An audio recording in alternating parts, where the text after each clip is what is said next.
Hi friends, welcome to Top 7 Tamil. இந்த வீடியோவில் வந்து நம்ம 5th ஸ்டாண்டர்ட் தமிழில் இருக்க ஃபஸ்ட்டு டேர்ம் ஃபுல்லாக ஒரே தொகுப்பாக இந்த வீடியோவில் வந்து நம்ம பார்க்க போகிறோம் தமிழில். ஸோ வீடியோ ஃபுல்லாக பாருங்கள். டெட் எக்ஸாமுக்கு வந்து பேப்பர் 1 பேப்பர் 2 வந்து நீங்கள் ப்ரிப்பேர் பண்ணுறீங்கன்னா வீடியோ ஃபுல்லாக கம்பல்சரி நீங்கள் பார்க்கணும். ஏன்னா அதுலேருந்து கொஷின்ஸ் கேட்டால் கூட ஆன்சர் வந்து ஈஸியாக பண்ணிட முடியும். டிஎன்பிஎஸ்சி எக்ஸாம் வந்து ப்ரிப்பேர் பண்ணுறீங்க அப்படின்னா ஸோ ஜஸ்ட்டு ரீட் பண்ணிக்கோங்க, படிக்காட்டினாலும். ஏன்னா இதில் சில முக்கியமான கொஸ்டின்ஸ்லாம் இருக்குது, ஸோ அதனால் வந்து நோட் பண்ணிக்கோங்க. ஓகேங்களா? கொஷின்ஸ் வந்து பார்க்கலாம். இயல் 1 மொழி. தமிழின் இனிமை, கவிதை பட்டிமன்றம், என்ன சத்தம், மரபு சொற்கள், இந்த டாப்பிக்கில் நம்ம பார்க்க போகிறோம். ஸோ ஃபஸ்ட்டு வந்து தமிழின் இனிமை. பாடல் வரி பார்க்கலாம்.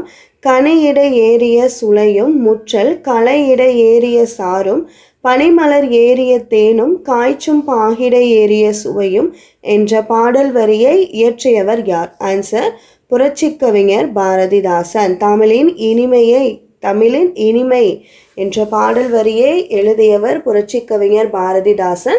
பாடல் வரியும் வந்து பார்த்துக்கோங்க. ஓகேங்களா? கனியிட ஏறிய சுளையும் முற்றல் களையிட ஏறிய சாரும் பனிமலர் ஏறிய தேனும் காய்ச்சும் பாகிட ஏறிய சுவையும். அடுத்து ரெண்டாவது, இனியென என்பேன் எனினும் தமிழை என்னுயிர் என்பேன் கண்டீர் என்ற பாடல் வரியை இயற்றியவர் யார்? ஆன்சர் புரட்சிக்கவிஞர் பாரதிதாசன். இனியென என்பேன் எனினும் தமிழை என்னுயிர் என்பேன் கண்டீர் என்ற பாடல் வரியை இயற்றியவர் புரட்சிக்கவிஞர் பாரதிதாசன்.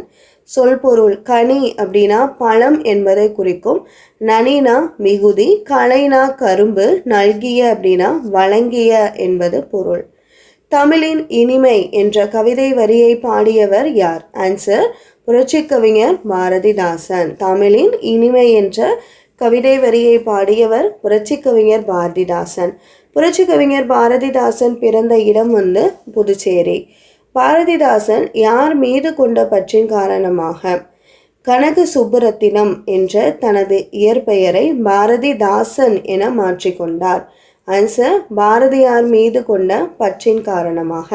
அப்போ பாரதிதாசனினுடைய இயற்பெயர் வந்து கனக சுப்புரத்தினம். பாரதிதாசன் கவிதைகள் என்னும் நூலின் டேஸ் தொகுப்பில், அதாவது எத்தனையாவது தொகுப்பில் தமிழின் இனிமை என்னும் தலைப்பில் அமைந்துள்ளது? ஆன்சர் முதல் தொகுப்பில். பாரதிதாசன் கவிதைகள் என்னும் நூலில் முதல் தொகுப்பில் தமிழின் இனிமை என்னும் தலைப்பில் இக்கவிதை வந்து அமைந்துள்ளது. அடுத்து சரியான சொல்லை தெரிவு செய்க. இது புக் பேக் கொஸ்டின். ஓகேங்களா? ஸோ கலை சிறப்பிலை வருது. கலை இச்சொல் உணர்த்தும் சரியான பொருள் ஏது? ஆன்சர் கரும்பு. கலைனா கரும்பு. கனி இடை இச்சொல்லை பிரித்து எழுத கிடைப்பது கனி கூட்டல் இடை. பனி கூட்டல் மலர், இதனை சேர்த்து எழுத கிடைப்பது பனிமலர். அடுத்தது கவிதை பட்டிமன்றம். சொல் அழகி என்று நடுவரால் குறிப்பிடப்படுபவர் சலீமா. அக்னி தந்தவர் என்று குறிப்பிடப்படுபவர் அப்துல் கலாம். அக்னியை கொடுத்தவர் அப்துல் கலாம். உயிர் காக்கும் நெல்லிக்கனியை அதியமான் யாருக்கு வந்து கொடுத்தார்? ஆன்சர் ஔவையாருக்கு. சரியான சொல்லை தெரிவு செய்க. நற்றமிழ் இச்சொல்லை பிரித்து எழுத கிடைப்பது நன்மை கூட்டல் தமிழ். உலகம் என்னும் பொருளை குறிக்காத சொல் எது? ஆன்சர் வந்து வானம். செகம் அகிலம் அப்படின்னாலும் உலகம் என்பது பொருள். ஸோ அண்டம்னாலும் உலகம் என்பது பொருள். வானம் அப்படின்றது உலகத்தை குறிக்காது. ஸோ இந்த கொஷினுக்குரிய சரியான ஆன்சர் வானம் அப்படின்றது. மீதி 3 உலகத்தை குறிக்கும் வேறு சொற்கள். நோட் பண்ணிக்கோங்க. அறிவு கூட்டல் ஆயுதம் என்பதை சேர்த்து எழுத கிடைக்கும் சொல் அறிவாயுதம். புகழ் இச்சொல்லின் எதிர்ச்சொல் வந்து இகழ். வெளிச்சம் இச்சொல்லை குறிக்காத சொல் எது? ஆன்சர் வந்து இருள். இருள்ன்றது எதிர்ச்சொல். ஓகேங்களா? ஒளி, விளக்கு, தெளிவு எல்லாமே வெளிச்சத்தை குறிக்கும் வேறு சொற்கள். கீழ்காணும் சொற்களை பிரித்து எழுதுக. செந்தமிழ் என்பதை செம்மை கூட்டல் தமிழ் என எழுதலாம். கவி அரங்கம் என்பதை கவி கூட்டல் அரங்கம் என எழுதலாம். அடுத்து மரபு சொற்கள், ஒளி மரபு சொற்கள். ஸோ இது வந்து ரொம்ப முக்கியம். கண்டிப்பாக வந்து எக்ஸாமில் டிஎன்பிஎஸ்சியாக இருந்தாலுமே கேட்குறாங்க தொடர்ந்து பொறுத்துகளில். ஸோ ஒரு விலங்கினுடைய ஒலி சவுண்டு.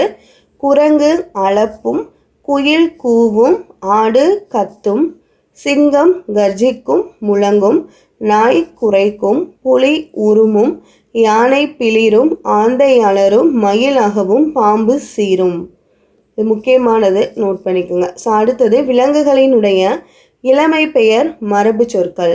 ஆட்டுக்குட்டி, கோழிக்குஞ்சு, குதிரை குட்டி, குரங்கு குட்டி, மான்கன்று, யானை கன்று, சிங்கக்குருளை, புலிப்பாரல், கீரிப்பிள்ளை, அணிற்பிள்ளை. அடுத்து வினை மரபு சொற்கள். அம்பு எய்தார் அல்லது எய்யப்பட்டது, ஆடை நெய்தார், பூ பறித்தால், மாத்திரை விழுங்கினாள், நீர் குடித்தாள், சோறு உண்டாள், கூடை முடைந்தார், சுவர் எழுப்பினர், முறுக்கு தின்றான், பால் பருகினான். ஸோ இது வினை மரபு சொற்கள். ஸோ அடுத்தது தாவரங்களினுடைய உறுப்பு பெயர் மரபு சொற்கள் பார்க்கலாம். மா பலா வாழை, இதனுடைய உறுப்பு எதை எப்படி சொல்லலாம்னா இலை சொல்லலாம். மா இலை, பலா இலை, வாழை இலை. ஈச்சம், தென்னை, பனை, இதனுடைய இலைப்பகுதி ஓலை அப்படின்னு சொல்லுவோம். கம்பு, கேழ்வரகு, சோளம், இதனுடைய உறுப்பு பெயர் தட்டை. நெல், புல், திணை, இதனுடைய உறுப்பு பெயர் தாள். அவரை, கத்தரி, முருங்கை, வெள்ளரி, இதனுடைய உறுப்பு பெயர் பிஞ்சு. அடுத்து பூச்சிகள், பறவைகள், விலங்குகள், இருப்பிட மரபு சொற்கள், அதனுடைய கூட்டமாக இருக்கும்ல. ஸோ அந்த இருப்பிட மரபு சொற்கள் என்ன அப்படின்றத பார்க்கலாம். கரையான் பூற்று, மாட்டுத்தொழுவம், கோழி பண்ணை, சிலந்தி வலை, நண்டு வலை, ஆட்டுப்பட்டி, குதிரை கொட்டில், குருவிக்கூடு, எலிவலை, யானை கூட்டம். ஸோ அடுத்து சரியான சொல்லை தெரிவு செய்க. நம் முன்னோர்கள் ஒரு சொல்லை சொல்லியவாறே நாமும் சொல்வது மரபு என அழைக்கப்படுது. யானை என்பது பிளிரும், ஆந்தை அலரும் என்பது ஒளி மரபு. புலியின் இளமை பெயர் புலிப்பரல். பூ பறித்தாள் என்பது வினை மரபு. ஒளி மரபுகளை பொறுத்துக. ஸோ அடுத்து பார்த்தீங்கன்னா பொறுத்துக, ஒளி மரபுகளை பொறுத்துகன்னு சொல்லியிருக்காங்க. ஸோ ஆன்சர் பார்க்கலாம். சிங்கம் அப்படின்றது சிங்கம் முழங்கும், அணில் கீச்சிடும், மயில் அகவும், குயில் கூவும், குரங்கு அளப்பும். Answer ABCD. இங்கே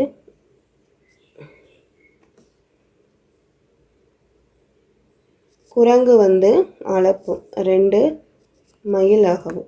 ஸோ அடுத்தது வினை மரபுகளை பொறுத்துக. ஸோ இதுக்குரிய ஆன்சர் பார்க்கலாம். நீர் பருகினான், நீர் குடித்தான். ஸோ நீர் குடித்தான், பருகினான் ரெண்டும் வரும். முறுக்கு தின்றான், உணவு உண்டான், அம்பு எய்தான். ஓகேங்களா. ஸோ பூ பறித்தாள். மொழியோடு விளையாடு. தமிழ் மொழியின் முதல் இலக்கண நூல் எது? ஆன்சர் தொல்காப்பியம். பாரதிதாசன் யார் மேல் பற்று வைத்தார்? பாரதியார் மீது. புதுவையில் தோன்றிய புதுமை புலவர் பாரதிதாசன். பாரதிதாசன் தந்தையின் பெயர் கனகசபை. முத்தமிழ் என்பது இயல் இசை நாடகம். தமிழ் என்னும் சொல்லுக்குரிய பொருள் இனிமை. இந்த வீடியோவில் 5th ஸ்டாண்டர்டில் இருக்க தமிழ் கொஸ்டின் தான் பார்த்தோம். இயல் 1ல் இருக்கிறது.